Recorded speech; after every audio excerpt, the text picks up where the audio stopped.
Ich grüße dich, schön, dass du da bist. Heute gibt es das wohl einfachste Brot der Welt mit einer super knusprigen Kruste und einer locker leichten Krume. Das bekommt wirklich jeder hin, ganz ohne großen Aufwand, ohne komplizierte Zutaten, aber mit einem herrlichen Ergebnis. Perfekt, wenn du frisches Brot liebst. Dann mal ran an die Schüssel und lasst uns gemeinsam backen. Richte dir die Schüssel deiner Knetmaschine. Dort kommen 450 Milliliter lauwarmes Wasser hinein.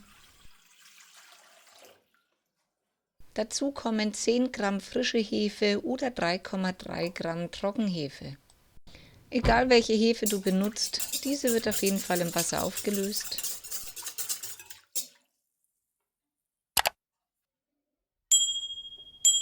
Und dann gibt es als Futter für die Hefe 10 Gramm Vollrohrzucker.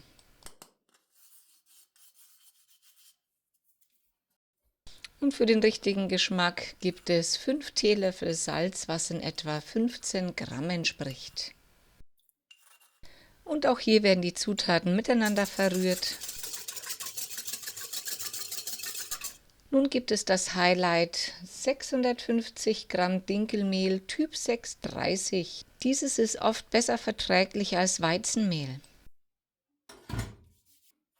Und zu guter Letzt, um das Brot auch saftig zu haben, kommen 2 Esslöffel Olivenöl hinein. Das sorgt für eine weichere Krume, verlängert die Frischhaltung und macht den Teig auch geschmeidiger.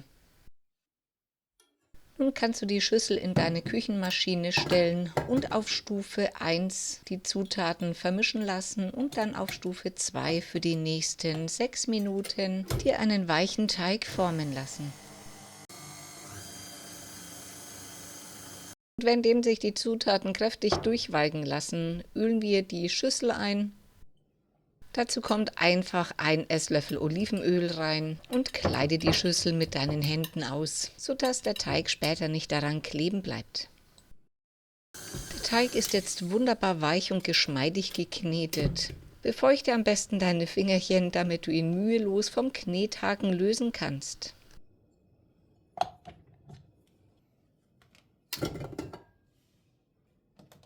Und nun wird er locker flockig, wie der Teig jetzt nun mal ist, in die Schüssel gegeben.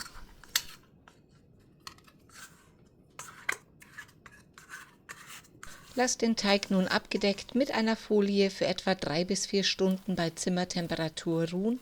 Währenddessen faltest und legst du ihn alle 30 Minuten insgesamt 3-mal in deiner Schüssel. So bekommt er mehr Spannung und eine schönere Struktur. Aber das zeige ich dir gleich noch. Wie gesagt, nach 30 Minuten das erste Mal abdecken, sich die Hände feucht machen, dass der Teig nicht daran kleben bleibt. Und dann schlage einfach jede Seite einmal ein. So wie du siehst, das war's schon.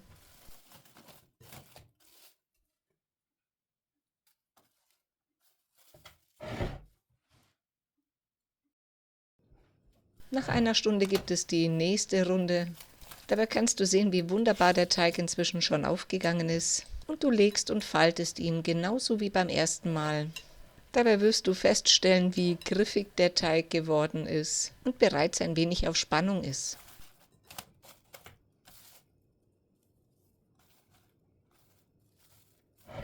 Auch beim dritten Mal nach insgesamt 90 Minuten faltest du den Teig genauso wie zuvor und schlägst ihn sanft ein. Dieses wiederholte Falten ist effektiver als Kneten und sorgt für eine schönere und gleichmäßigere Struktur und somit zu mehr Spannung. Die Elastizität des Teigs kannst du hier ja wunderbar sehen. Auch die ganzen Luftblasen, die sich inzwischen gebildet haben.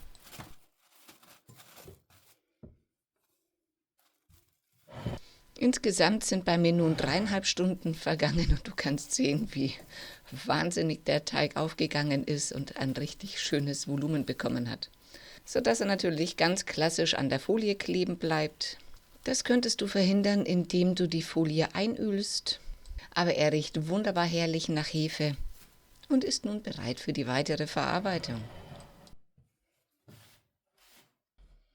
Dafür richte ich mir meine Backmatte her. Du kannst das natürlich auch auf deiner Arbeitsfläche machen.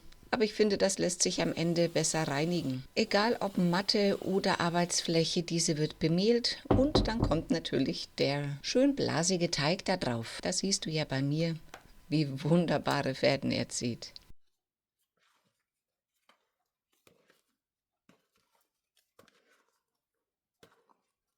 Zum Abschluss brauchst du wirklich kein großes handwerkliches Geschick. Bemehle den Teig sowie deine Finger und ziehe ihn sanft auseinander. Danach schlägst du ihn von jeder Seite ein, drückst ihn leicht platt, um die größeren Luftblasen zu entfernen und wiederholst das Einschlagen. Genauso wie du es bei mir sehen kannst.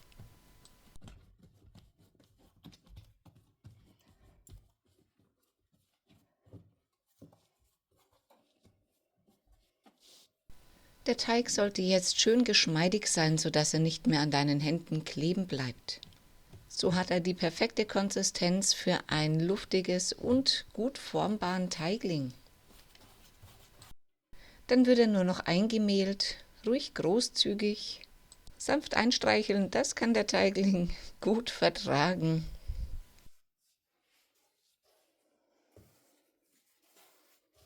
Und dann drehe den Teigling nochmal kräftig ein, indem du von außen nach innen den Teigling hineinschiebst.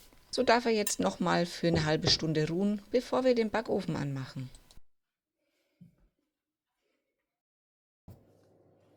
Nach der halben Stunde ist er total tiefenentspannt und kann nun nochmals mit bemehlten Fingerchen eingedreht werden, so wie gerade eben von außen nach innen.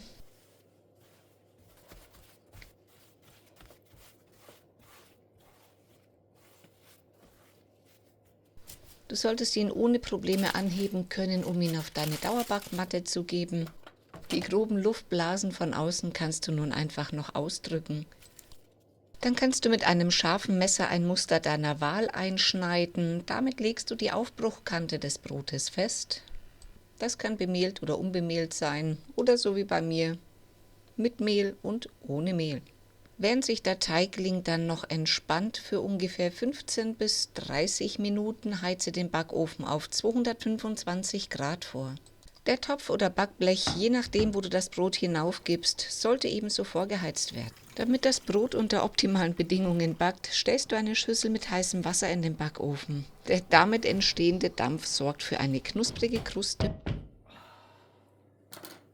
Nun kommt der Teigling zusammen mit der Dauerbackmatte in deine heiße Backform. Bei mir ist es meine gusseiserne Pfanne. Sobald er im Ofen ist, reduziere ich die Hitze auf 200 Grad, damit das Brot für 30 Minuten unter Dampf gleichmäßig backen kann. Danach entnehme ich die Wasserschüssel, sodass er noch für 20 Minuten ohne Dampf eine krustige Kruste bekommt. Der schönste Moment beim Brotbacken ist ganz klar, wenn das Brot frisch aus dem Ofen kommt. Es riecht herrlich nach frischem Brot und sieht auch wirklich fantastisch mal wieder aus. Führe noch die Klopfprobe am Brotboden durch.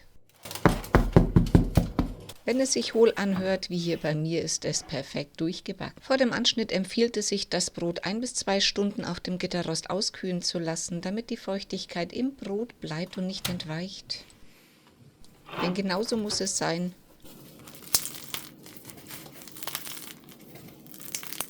Herrlich knusprig von außen und eine satte, leichte, flaumige Krume von innen. Ein wunderbar herrliches Brot, sehr geschmackvoll und wahnsinnig bekömmlich, um auch mal mehr zu essen. Macht Spaß. So oder so wünsche ich dir nun viel Freude beim selbermachen, gutes Gelingen, guten Appetit und bis demnächst. Pfiat euch!